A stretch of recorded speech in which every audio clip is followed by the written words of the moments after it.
Swedish Pepparkakor gingerbread cookies are commonly eaten during the fall and winter holiday season. They are flavorful, spiced gingerbread crispy cookies, often used as a cookie base for gingerbread houses due to their sturdiness and crispiness. I went all out on spice in my version of this recipe. The spices aren't many, but they are pretty heavy. If you like spices, particularly cinnamon, ginger, cardamom, cloves, and of course black pepper, you should enjoy this variation.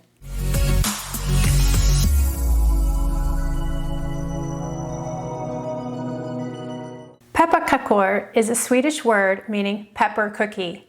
Peppar for pepper, kakor for cookies. It's the Swedish version of gingerbread, though not bread, but thin, snappy ginger and pepper focused cookies, though pepper isn't always quite as common as it used to be. Let's make a batch. I'm ready for a cookie. For the ingredients, you'll need all-purpose flour, baking soda, salt, ground cinnamon, ground ginger, ground cardamom, ground cloves, ground black pepper, butter, granulated sugar, molasses, whole milk, and powdered sugar for dusting on the baked cookies or for frosting. The cookie dough is best made a day before rolling, cutting, and baking the cookies. Leaving the dough in the fridge overnight for up to 3 days allows time for the spices to melt together to produce a well-balanced spice cookie.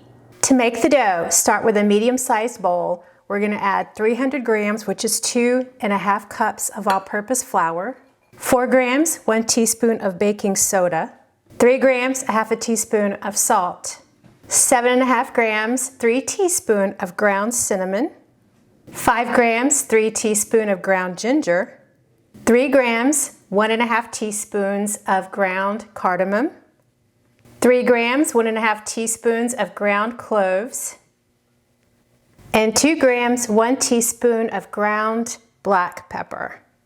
Use a whisk or a spoon to stir until combined. Our dry ingredients are combined. Now set the bowl aside. To a stand mixer or large bowl, you're going to add 113 grams, which is 8 tablespoons, or 1 stick of softened butter.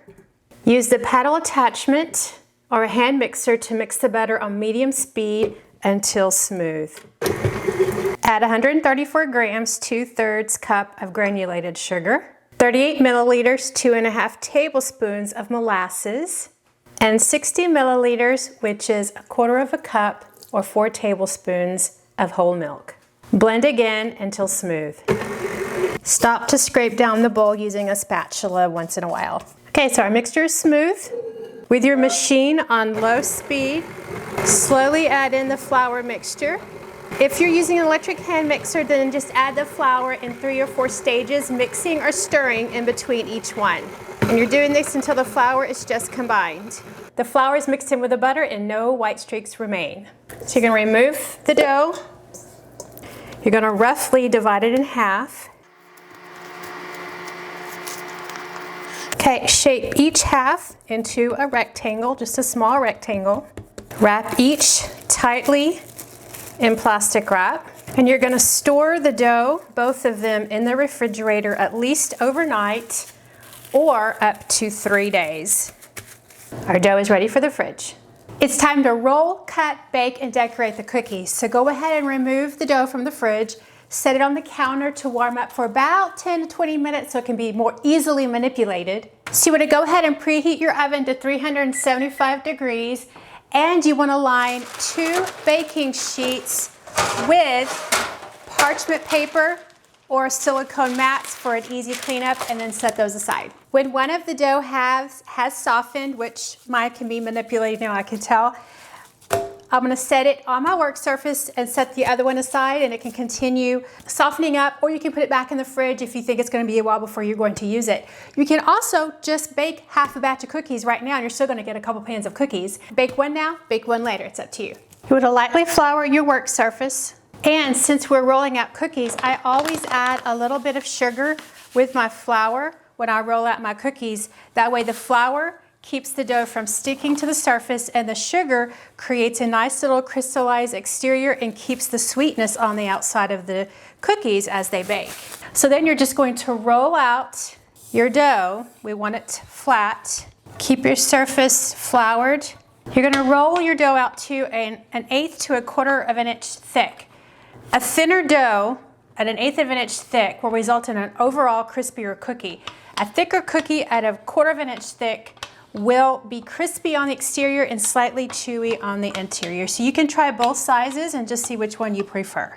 Then when you've rolled it out to the thickness that you would like, use whatever seasonal cookie cutters of any shape that you would like for cutting out your cookies. I'm just going to use gingerbread people for mine. And then just start stamping them out. Just notice how easy they come off the surface if you have it well floured and sugared.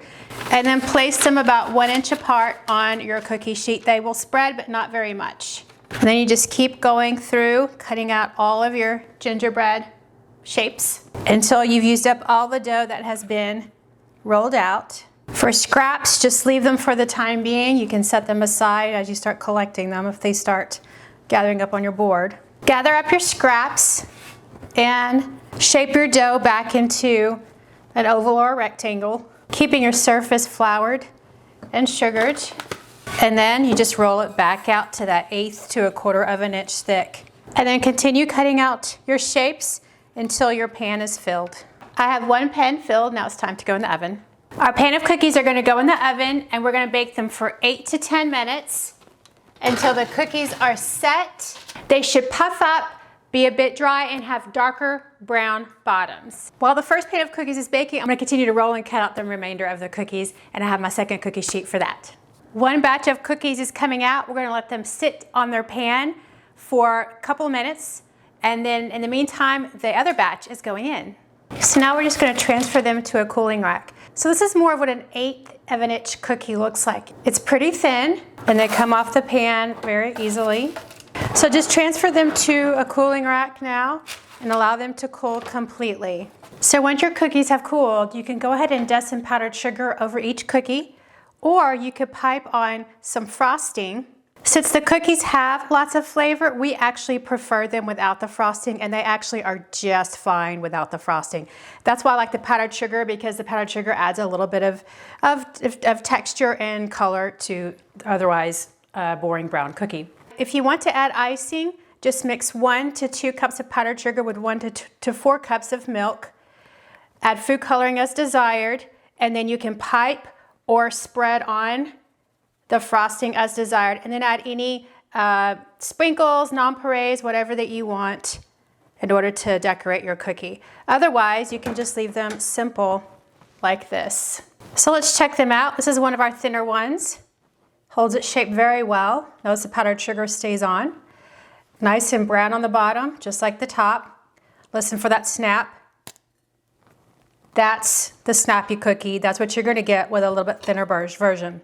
So here's another cookie, but it's just a little bit thicker. Let's listen for that snap. It also has a snap. This is a much thicker one, and it's chewier.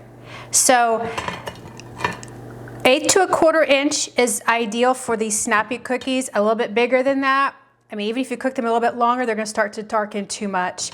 So I would stick with 1/4 to the 1/8 to 1/4 inch unless you want a soft cookie. And of course, I think the dusting of powdered sugar makes them look a little bit elegant. You're taking a bite. Wow. Do you hear that crunch? The spices are in abundance. Not really any spice stands out. Actually, as you take a bite and it sits in your mouth, the spices like start to bloom in your mouth. I definitely taste cinnamon, some ginger, cloves. I feel like it's just all in just one big punch. The powdered sugar adds more of a visual attraction than flavor, but I don't think you need the flavor anyway with all of the crispiness and spiciness. It goes without saying that the holiday cookie platter or a cookie exchange works well with this cookie. Don't forget the gift bags. Place a few of these cookies in a decorative holiday cellophane bag, add a bow, attach the recipe, and voila, you have a holiday gift. The recipe is linked below the video in the description. It's an easy printout if you choose. Thanks for watching, liking, and subscribing. Here's wishing you and yours a happy holiday season. Go bake a batch of these Snappy cookies for you and yours, and go bake the world.